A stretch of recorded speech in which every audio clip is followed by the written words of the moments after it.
Сайн байцгаана үзэгчдээ, манай нэвтрүүлгийн өнөөдрийн дугаар эхэлж байна. За ингээд нэвтрүүлгийнхаа эхний зочныг та бүхэнтэй танилцуулъя. Жүжигчин, нэвтрүүлэгч, за Монголын кино урлагийн зөвлөлийн тэргүүн, ундрал манай нэвтрүүлгийн эхний зочин. За маш их баярлалаа. Ингээд цэнхэр дэлгэцийг үзэж сууж байгаа бүх хэрхэм үзэгчдтэй шинэ жилийн баярын мэндийг хүргье. Нэвтрүүлгийн маань нэг тогтсон уламжилт ёс гэх юм уу, тогтсон нэг юм журам байгаа. Найруулагчийн зүгээс бэлдсэн нэг бичлэгийг үзээд нэвтрүүлгийн хоёлаа эхлүүлэх хэрэгтэй юм. За ингээд дэлгэцэнд анхаарлаа хандуулъя тийхүү.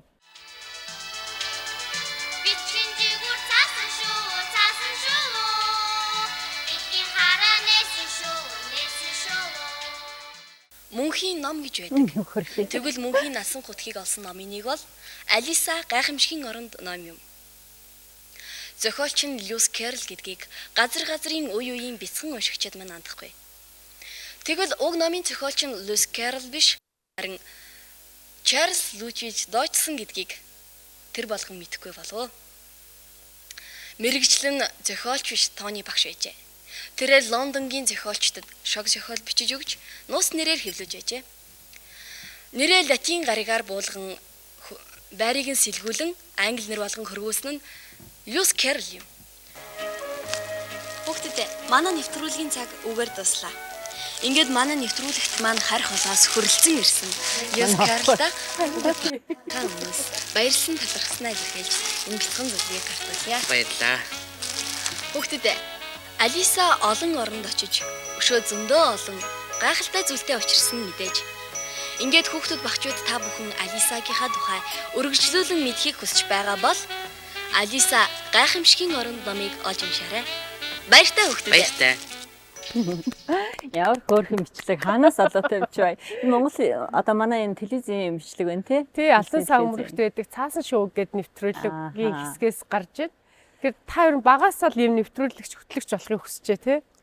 Чи бүр 6 дугаар анги лөө 7 дугаар анги байхгүй юу? Би хүүхдийн орны драмын дугууланд дотгоо битэр хоёлаа явдаг гэсэн байхгүй юу? Тэгээд нэвтрүүлэгч шалгаж авна гэд манай нөгөө хүүхдийн орны нэг охин шалгуулах гад явсан. Тэгээд хамтдаа явъя гэд. Тэгээд би зүгээр хань болж явж байгаа. Тэгээд шалгалт авч байгааг нь хараад надад айгүй амархан юм шиг санагдсан байхгүй. Тэгээд шалгалт өгөөд тэгээд хүүхдийн редакцт манай цэцгээ найруулагч байсан те. Би бараг 2-3 жил ажилласан шүү дээ. Жохон бахта. Тэрний бичлэг юм шиг байна. Бүр харсан чи айгүй хөөрхөн санагдсан шүү дээ. Тийм байна. Нэвтрүүлэгч ундрал гэдгээр нь үзэгчд мэдгч гэсэн ер нь хамгийн анхны телевизээр хөтлсөн одоо нэвтрүүлэг бол энэ цаас шоу гэж нэвтрүүлэг байна тийм үү? Тийм баха. Бараг л тийм бах тий. Би ч бүр ер нь бол Монгол телевизэд хамгийн анх одоо ажилд орж үзчихсэн шүү дээ. Телевизийн нэвтрүүлэг хөтлөх хамгийн анхны гараа бол яг энэ үндэсний телевиз байхгүй. Ер нь одоо энэ ийм нэг одоо нэвтрүүлэг хөтэлдэг байсан да. Тэр бичлэгээ олж нэг үзэхээсэн ч гэдэг юм уу. Эсвэл энэ нэвтрүүлэг ер нь одоо манай ингээ үндэсний олон нийтийн телевизийн архивт байгаа гэж юм бодож ирсэн үү? Яг мэдчихлээсэн л да нөгөө хүүхэд таны мэдэхөөр редакцад яг цэцгээ найруулагч дээр миний багын бичлэгүүд байгаа бах та. Тэгээ Монгол телевиз чинь айгүй сайн юм архивлдаг шүү дээ. Тий тэгээд яг одоо бол яг үзүүлнэ гэж бодсонгүй байна. Маш гоё surprise боллоо. Одоо ингээ та бас хөөрхөн үзэсгэлэнтэй, хөөрхөн охинтой тэгээд нэвтрүүлэг хөтлөгч гэдэг юм уу? Би хөтөлж үзье, ингэж үзье гэвэл дэмжих үү? Үгүй. Хэцүү штэ. Их шүнээр одоо бичлэг удаашран те оройд нь аюу сайхан хичээлээ ойлгож байтал тэгэл бичлэгтэй гэж явчихдаг байсан тий. Тэгээд бас Хөхцэнгэр радио гэдэг байсан штэ тий. Тэрэнд намайг бас хичээлийн дундуур аюух авч явнаа. Гэтэ тухайд ингээд Монголд ганц байсан телевизээр гарах өөрт чинь ямар нэг юм онцгой зүйл байсан уу? Найзууд чи хараад хөөгчий гарсан штэ чиний нэвтрүүлэг гээд ярих бол тухайд хүүхдүүд их гоёсэн баха. Яг нөгөө нэг бид нар чи хүүхдийн орны драмын дугууланд сурдаг. Тэгэл манай нөгөө идрээ гээд нэг хөөрхөн одоо яг манай бид нартай жицүү гейм хөөрхөн нэвтрүүлэг хөтэлдэг байсан. Одоо баг хүүхд бидний үеийнхэн бол мэднэ. Тэгэл тэрийг би ингээл харчаал ямар гоё ингээл ярьж байгаа нь тод цэгцтэй те. Тэгээд хүүхдүүдэд өвлгөр дүүрэл болсон гоё юм байна да. Ингээд ийм нэвтрүүлэг хөтөлж үзүүл гоё юм байна гэж их боддог байсан. Ер нь өөрийн чинь хувьд ямар цаг үед одоо тэмдэглэсэн шинжил хамгийн дурсгалтай байдаг. Хүүхэд насны шинжилүүд л хамгийн гоё байдаг. Хүүхдийн ордны драмд байхад ингээл харшин ёолк гэж болдог. Тэгээд тэндээсээ бид нар нөгөө найрамдал цэцлэнгийн одоо ёолконд тоглодог. жүжиглдэг. Тэгэл бас яг үнсгэлжин гэд сэдвэр би бас нэг муухай ааштай ээж мэж нь болол тий. Одоо манай нөгөө найрамдлын захирал Отгонбат ах бид нарыг аваачаал одоо яг жүжиглүүлэл тоглодог. Тэгэл хүүхдүүдэд гоё үзүүлдэг. Тийм жоохон бахасаа л яг ийм нийгмийн идэвхтэй тий ингээл юм уран бүтээлч болох сонирхолтой байсан юм шиг байгаа. Тэгэл тэр одоо нөгөө ажил хийж уран бүтээлд ордог шинэ жилүүд маань их гоё байдаг гэсэн. Манай үндэсний олон нийтийн телевизийн Алтан саа хөмрөгт одоо тоолж баршгүйх нэвтрүүлэг хадгалагдаж байна л да. Зарим бид нар үзэж ч амжихгүй байна. Тэгэхээр заримдаа нэг юм давлгаа явдаг шүү дээ. Үндэсний телевиз бол одоо ерөөсө хэрэггүй те. Ингээд татан буулгая, болиё гэл ингээд хүмүүс их давлгаа явдаг. Зөв кино урлагийн зөвлөлийн тэргүүний хувьд, жүжигчин хүний хувьд энэ дээр ер нь өөр ямар бодолтой байдаг вэ? Яг хөө би бол хамгийн анхны гараагаа яг үндэсний телевизээс хийжсэн болохоор хайртай. Ер нь хамгийн анхны зүйлүүдийг бол өгөөсгөж устгах ёсгүй. Энэ бол бүхэл бүтэн юм телевизийн одоо индустри те түүхийг өгүүлэх байгууллага. Хаана ийм том зал байна те, хаана одоо ийм гоё ийм тоног төхөөрөмж гэрлүүдтэй те. Тэгэл нэг бичлэг хийхэд л энэ камерын ард хичнээн олон уран бүтээлч ингэж ажилтдаггүй шүү дээ. Яг мэргэжлийн гормороо те. Тэгэхэд бол энийг бол бид нар ингээд харин ч ингээд цааш нь сайн авч явж мэдээж менежментийн шинжилэлт өөрчлөлтүүд байх ёстой. Харин тэрнээс биш ингээд үгүйсгэж те ийм гоё зал барилга том талбайтай энэ бол уран бүтээлчтэй байгууллагыг одоо хэрвээ үгүй гэвэл Монголын одоо телевизийн түүхийг үгүйсэнтэй адилхан гэж би бодож байна. За баярлалаа. Тэгээд энэ одоо он солигдох энэ сайхан мөчөд бас манай нэвтрүүлгийн урилгыг хүлээн авч хүрэлцэн ирж өөрийнхөө бас бага настай эргэн уулзаж тэгээд тэндээс бас их гоё дурсамжаа бид нартай хамт хуваалцсан. Баярлалаа танд. Баярлалаа. Ингээд би бүр шаал өөр юм бодсон. За шинэ жилийн тухай ярих юм байна гэсэн чинь маш хөөрхөн юм бүр багын маань бичлэгийг ингээд олоод үзүүл. Энэ бас айгу том ажиллалаа шүү дээ. Тэ ингээд архиваас хайгаал ингээд зориулаад үзүүлж яах гэдэг бол та бүхэнд маш их баярлалаа. Ингээд та бүхний ажил үйлсэд маш их олон амжилтуудыг хүсье.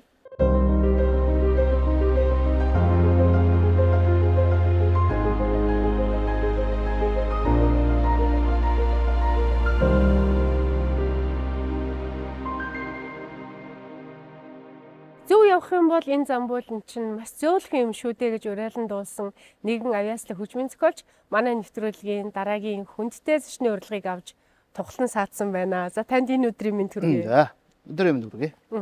Тэгэхээр манай нэвтрүүлгийн тагцсан уламжлалтай найруулагчийн бэлдсэн нэгэн дүрсийг дэлгэцэн дээр үзээд та бүхэн ярилцгаая. Дүрс үзэхэд та бэлдэнэ үү? За үзье. Юу болох нь? Юу болох нь? Баянхонгор аймгийн Уурсан бишгүрч Норвын хүү 7 настай Баасанд орж. Гоёлтай аймгийн 10 жилийн дунд сургуулийн сурагч Бат Дэлгэр. Уртын дуучин болох авьяасаа илтгэж мөнгөн медальтан болцгоолоо.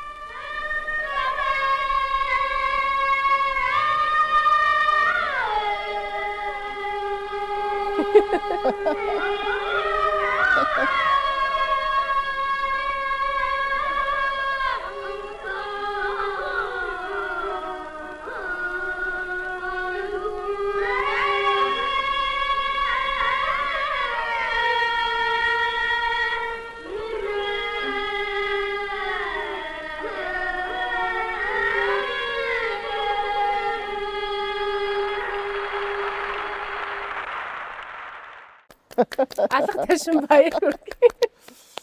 Өө ичээстэй би энэ бичлэгээ хайгаад юу олддгүй юм.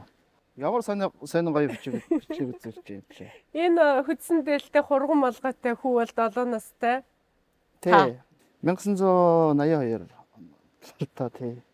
Ардаа язгууруулгын анх дугаар наадам гэж болоод тэгээ тэр үс чинь бас нөгөө социализмын үе ардын урлагч ерөнхийдөө хаалттай байсан тий. Тэгээд бас нэг юм нээлттэй болж тэгээ аймагаас шалгарсан нөхдүүд ирээд тэр Баянгороос шалгарсан багт нь би багцсан 7 настай багт. Тэр биш нэг кино байдаг л та тий. Тантай хамт дуулж байгаа энэ Говьлтай аймгийн Бат Дэлгэр гэж хүү байна тий. Тий, Говьлтай аймгийн Бат Дэлгэр гэж хүү. Энэ Бат Дэлгэр гэж энэ хүнтэй та ер нь уулзсан уу? Үгүй ерөөсөө холбогдоогүй. Тийм үү. Би бас нэг одоо бас олж уулзах юмсан гэж бодоод байдаг. Чи надаас нэлээд хэд ах хүүхдтэй байсан л та. Би чинь 7 настай 1-р анги энэ Бат Дэлгэр чинь хэддүгээр анги гэж хэлсэн билээ дээ. Гэж бодоод явдаг юм. Олддгүй. Хөтлөгчийн үгэн дээр тэгжилээ л те. Одоо 7 настай Баасанд орж уртын дуучин болох гараагаа эхэлж тавилаа энэ төр гэдэг. Та уртын дуучин болно гэж энэ үед бодож ирсэн үү? Тийм ээ, эн чинь энэ язгуур урлагийн бол эслэгт ирээд оролцож байгаа тэр үеийн пенрийн үнэн сонин надаас нэг ярьцлага авсан. За. Тэгээд ихтэн би том болоо дуучин болно гэж Ахаа. хэлжсэн тийм байдаг. Тэрийг бол би санаад байдаг. Тэр бодлороо явсаар байгаа. Тэгээд соёл урлагийн сургуулийн ортын дуулаач ангид орсурш дэлгэр өгшөө шав болсон шүү дээ. Мөнгөн медаль хүртэж ээжээ. Тэгэхээр чамгүй олон одоо давааг давж маш хатуу шүүлтүүртэй цаг үед мөнгөн медаль гэдэг бол таастай үнэхээр л сайн дуулдаг хүүхэд байжтэй. Ер нь тийм. Тэр үед чинь бага олчоор хүүхдүүд уртын дуу дуулах нь битгийгэл томчууд ч бас уртын дуу энэ төр дуулдаг хүмүүс цөөвтөр байсан. Манай Баянгар авчин багаараа 2 дугаар байранд орж мөнгөн домб. 1-р ойрыг увсын хөлөө ховдын билүүдээ нэг тийм аймаг ингэж авч ирсэн. Энэ их гоё наадам болж байсан санагддаг юм. Энэ баримтат кинон дээр тэр текстэн дээр байлаа л дээ. Таны аав бас энэ наадамд оролцож мөнгөн медаль хүртчихсэн гэ. Таны аав одоо тэр тоглож байгаа гуурсан бишгүүр илүү те. Тэгсэн биш үү? Тийм тэр бишгүүрийг болохоор таны өвөөгөөс уламжилж авсан гэд тийм текст явж илээ. Тэгэхээр бас өвөөгөөс ааваас одоо хүүхдэд ингээд энэ авьяас бол өвлөгдөж явдаг юм байна гэж би ингэж бодож байсан. Манай аймгийн Баянгарын бөмбөр сумд тийм ийм өндөр зэгс ургадаг. Зэгс. Тэгээд тэрийг аав хүүхд байхтаа хонинд явж явахтаа тэгээд зэгсэн тэр зэгс ургамлыг ингэж тайрч аваад тэгээд ингээд нүхлээд ингээд ийм өвчм игээд хоньныхоо бэлчээр дээр ингээд тоглоод аяруулаад ингээд бичдэг. Тэгээд тэр өвчмөрөө хожим тэр ардын язгуур урлагийн анх дахь наадамд оролцож бас аав маань мөнгөн медаль авч ирсэн. Таны аав одоо бурхан болоо удаж байна уу? Өглөө удаж байна. Хэдэн жил болж байна уу? 10 гаруй жил болцсон. Тийм үү. Аавтайгаа уулзах боломж хүн болгонд олдохгүй л дээ. Гэтэ бодит дүрийг нь телевизийн имчилнээс харна гэдэг бол уулзснаас ялгаагүй гэж бодож байна. Та аавтайгаа уулзах уу? Тэгье. За дэлгэцэн хоёулаа анхаарлаа хандуулаад та. Хуучин Сайн Ноёнхан аймгийн Цогтоо гүний хошуу. Одоогийн Баянхонгор аймгийн Бөмбөр сумын Тариачин Аюушин Хуушаан 13 сар бишгүүр хийжээ. Түүний хүү 51 настай Норов 3 сар бишгүүрдэх эрдмийн сан өвснөр үзэлгийн мөнгөн медаль хүртлээ.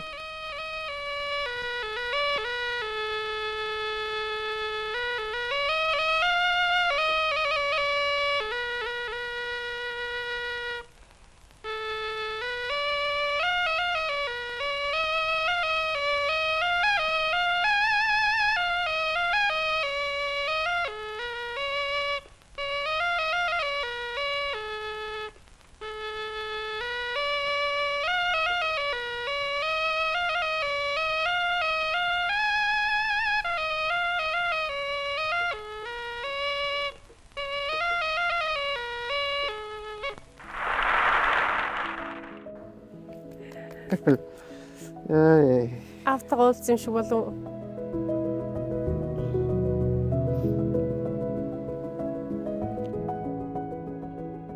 Тэгээ энэ бичлэгийг би зээг өвчлөө байна л та. Яадаг хүмүүс юм. Үнэхээр та азтай юм ингээ аавтайгаа дэлгэцээр ахаад уулзах юм мөч бол хүн болгон тохиохгүй шүү дээ. Би таны үнээс бүр ингээ огшоод догтлоо сандраад ах юм. Харин гоё байна. Та хүнстэй баярлалаа. Энэ ч одоо би яг ингээд энэ бичлэг хийж яхаа нэг бүр түүхэн санаад байдаг. Би ч гэсэн бас яг түрүүн тэр урлагийн наадамд оролцохдоо яг энэ студид бас тэр нөгөө батлагэртэй дуулаад энэ бас ингээд бичлэг хийжсэн бас санаад байдаг юм л да. Ахаад ингээ аав юмчлэг гараад ирнэ гэж юу бодоогүй юу? Чи би ерөөсөө иймэрхүү юм юу ч бодсонгүй орж ирсэн ч харин бүр одоо сонин бүр гэтээ гоё байна. Баа маш хэвэрлээ. Энэ наадмаас хамгийн бахархмаар зүйл нь аав хүү хоёр хоёулаа мөнгөн медаль хос мөнгөн медальтай гэрлөөгөө буцсан байл шүү дээ. Тий. Тэр бол өстой бахархалтай нүүр бардам бөөм баяр утсан биз дээ. Гэрийнх нь яаж өгтөж авч юм? Тэр чин тэгэл аймаг сум дээр би ч одоо л бодоод тахад тэр үт чи амар одолцсон байсан юм билээ. Тий, тэгээд энэ чин пенрийн үнэн сонин дээр гарцсан. Тэгээд энэ тэр баримтат кино гарцсан. Тэр ерөөсөн сумаарч намайг ингээд энэ урлагийн наадамд явчаад ирсний дараа хүмүүс ерөөсөн явуулдаг байсан шүү дээ. Жаахан жаргаагаад барьж бод гэртээ ингээд агуулж Хөөхөн дагуулж хуурж оруулаад тэгээд дуулах гээд камераа гаргаж гисэн очдог. Жаахан шарга гэдэг чинь таны хоч юм уу? Гүү би нөгөө шалцтайхан шарга гэдэг бас нэг уртын дуу дуулдаг байсан байхгүй. Тэгээд тэр дуугаар л нэрлэж байгаа юм байлгүй. Өө жаахан шаргаахан дуулдаг гэдэг. Бариад авцраад дуулдаг. Би чинь тэгээд тэр хүмүүстэй тааралдаад хүмүүсээ баригдчаад гэрлүүнд очих уу тэгээд ингээд жаахан хайч цугтааж өвч яадаг хүртэл ингээд. Одоо бодоод ахлаад болцсон байсан юм байна л. Жаахан хөвгөд тэр их сонин хотон үзэгдэлсэн баг тий. Маань дөрөөсөө намайг одоо мэдээ орсон цагаас хойш л тэгэл уртын дуу зааж өгөөд тэгэл орой гэртээ ингээд дүүнэрийг бүгдээр ингээд дуулуулчаал ганцаар ингээд намайг авч үлдээд л тэгэл би ч унтмаар санагдаад байдаг нойр хүрээд байдаг тэгэл одоо аавын үгнээс харахгүй яах вэ тэгэл уртын дуу зааж өгөөл тэрийг аялал ингээд тэгээд маань бол ерөөсөө миний амьдралын уралдгийн багш тэгээ сургуульд оронгууд одоо сургуулийн дуу хөгжим багштэр өнгөрсөн тэр сономдын багш маань. Энэ хоёр хүн бол одоо гэх миний урлагийн стаж жинхэнэ багш нар. Та аавд зориулж дуу хийсэн үү? Нэлээ хэдэн дуу хийсэн л дээ. Хамгийн эхлээд би миний бүр лав гэдэг дуу хийв. Тэгээд дараа нь Солонгоос төгөлтөн болсон Нямбугийн Баян мөхнөөстойгоо хамтарч аавхаан тухай ярихад тэгээд бас Болдоотраар дуулуулсан л да. Болдоотор чинь би ер нь нэлээд хэдэн дуус болгосон. Тэрний ихэнх дандаа аавын тухай сэтгэдэг. Аавын тухай ярихад нутаг ус минь бодогдсон гэсэн үгтэй тийм. Тэр дуугаан бол жинхэнэ өстөө ааваагаа бодож байгаа гэсэн. Манай Баян мөхч бас ааваагаа алдаад удаагүй байсан үедээ. Тэгээд хоёулаастай сэтгэл хөдлөж байгаа. Хоёулаа дуугаан хийчихээ сонсоод ойлаа л ингээл тэгж бүтсэн. Аавын тухай ярихад гэж. Тэгээд хэмжлэн бас аавдаа зориулж бол нэлээд дуу хийсэн. Сайхан ажилттай юм аавынхаа одоо зааж өгсөн тэр замаар энэ сайхан нэр алдартай бүтээлтэй олон түмэндээ танигдсан энэ уран бүтээлч болоод ингээ явж ийн гэдэг бол гайхалтай юм аа. Тэгээд таны аав бас тэнгэрээс хараад энэ цаг үчид баярлаж байгаа хаа гэж бодож ин шүү. Бас нэг уран бүтээл маань ингээд олонний бүтээл болоод ирж байгаа. Маань бас тэнгэрээс хараад хөөгээ маань утсаа ажил амьдрал бас гайгүй зөвл явж байна да тий. Миний нэг чиглүүлж гисэн нэг жаахан энэ урлагийн авьяас нэгээд тэрийг хөгжүүлээд ингээд олонныхоо дунд олонныхоо сэтгэл зүрхэн таалагдсан сайхан аялгуу дуунууд зохиогоод өөрөө дуулаад ингээд явж чандаа гэж аав нараа л баярлаг бах та гэл боддөө. Ямар дууга та хамгийн анх сонсож байсан авдаа? За миний аав чинь ерөөдөө миний нэг зохиосон дуунуудаас нэг ч ахтар сонсч байгаа. Гэтэ зөвхөн бол зөөлөн замбуулан сонссон л доо. Одоо миний өөрөө тэр багш нарын зааж сургаснаар те ингээд ард түмэндээ таалагдсан ард түмнийхээ сэтгэл зүрхэнд ингээд хоногссон тиймэрхүү сайхан хэлгуудууд зохиож байгаарай. Харин одоо уртын дуугаан бити орхиороо л гэж захисан. Уртын дуучнаас хөгжмийн зохиолч болох зам бас яаж тавигдсан тухай их сонирхолтой юм тийм ээ. Тэгээ 10 жилийн сургуульд байгаад чинь 8 төгсдөг хавар манай сумын сургуулийн дуу хөгжмийн багш Соном Дэндев гэж багш байсан. Тэр багш маань бол одоо миний бас урлагийн анхны багш гэж хэлж болно л доо. Ер нь сургуульд байхаас сүүлээл надад хөгжим заадаг, дуу заадаг одоо намайг бол бас нэг юм урлагийн бас жаахан гавьяастай хөвгт байна гэдгийг мэдэрсэн юм шиг байна. Тэгээ тэр багш маань бол ерөөсөн байнга л өрөөндөө намайг ингээл хөгжим давтуулж яадаг, чолчоо явчихдаг гэдгээ тийм байсан. Тэгээд нэг харин 8 дугаар анги төгс хавар харин заа би чамааг одоо аймаг руу дагуулж нэг дагуулж явна. Нэг шалгалтанд оруулна гэд. Тэгээ би яг юунд ч орох чааг нь мэдгүй багшаагаа дагаал очсон. Нэг олон хүүхдэл шалгуулж байгаа болтой байна. Тэгэл орсон чинь нэг багш суудсан тэгэл ингээл ширэмэрэ дагшуулж үзээл, дуулуулж үзээл. Тэр урд дээрэмдэр сонсгож үзээл. Тэгээд тэгж байгаа яаж байгаа ч мэдэхгүй. Тэгсэн чинь харин тэнцчлээ гэдгсэн. Тэгээд тэр нь тэгсэн чинь алдарт багшийн сургуулийн хөгжмийн багшаа ингээд тэнцсэн байсан. Тэгэл 8 дугаар анги төгсөөд Улаанбаатар хотын багш нарыг бэлтгэх сургуулийн багшийн сургуулийн хөгжмийн ангид оюутан болж ирээд тэгээд тэр багшийн сургуульч одоо манай Монголын одоо хамаг том алдартай хөгжмийн зохиолчд хөгжмийн алдартай зохиолч тэр сургуулийг төгссөн. Тэгээд намайг очихт чинь одоо миний өстой ганцхан хөгжмийн зохиолч багш манай нутгийн урлагийн сэтгэлтэн сангид өрж өгч маань багшж байсан. За тэгээд хөгжмийн зохиолч Баяр Мөнгөбат, Ёндонгийн Сүхбаатар гэдэг ийм олон хөгжмийн зохиолч нар бас Батмөр багш гэдэг урлагийн сэтгэлтэн эдгээр маань хичээл зааж байсан учраас одоо тэгээд багшийн сургуульд өгсөн хүн бол тэгээд нэг дууны аялал хөгжим зохиохгүй байхаа аргагүй. Тийм өндөр сургуульд өгсөн дөө. Баярлалаа. Таныг одоо нэвтрүүлэгт 90 эртэл чинь таны өмнөөс догдолж энэ бичлэгээ хараад яах бол, яаж баярлах бол, ямар реакц гарах бол гэж бас ингэ төсөөлж бодож суух бол сэтгүүлчний хувьд бас их хүлээлттэй цаг хугацаа байлаа. Тэгээд манай нэвтрүүлгийн урилгыг хүлээн авч хүрэлцэн ирсэнд маш их баярлалаа. Баярлалаа. Би ч ихлээл за дэлгэцэн дунлууд гэхээр л за одоо энэ ч одоо яадаг бас нэг чаддаг моддаг тийм л нэвтрүүлэг юм болов яаж болох юм та гэсэн юм бодож байдлаар нь бүр ёстой автаа маань уулзуулаад бүр сайхан сэтгэл бүрэнгээд нэг гоё уужраад тайвшраад ирлээ таахынд баярлалаа. Ингээд нэвтрүүлгээ баасан дээр шүглмийн зохиолчийн арт түмнэн бүвэлсэн сайхан дууга өөрөө төгөлдөр хуурнаа тоглож арт түмнийгөө дахин хөглөж өгөөч гэж урьж байна. Яадаг хүмүүс өд амс. Таныг үлсэж би дагаад дуйлах гэж. Би энийг хахаад юусэн олддгүй байхгүй юу? Би одоо гэрт амар гоё очно. Яа, янзын гоё юм боллоо юу өстэй. Автаа олдож чадарлаа.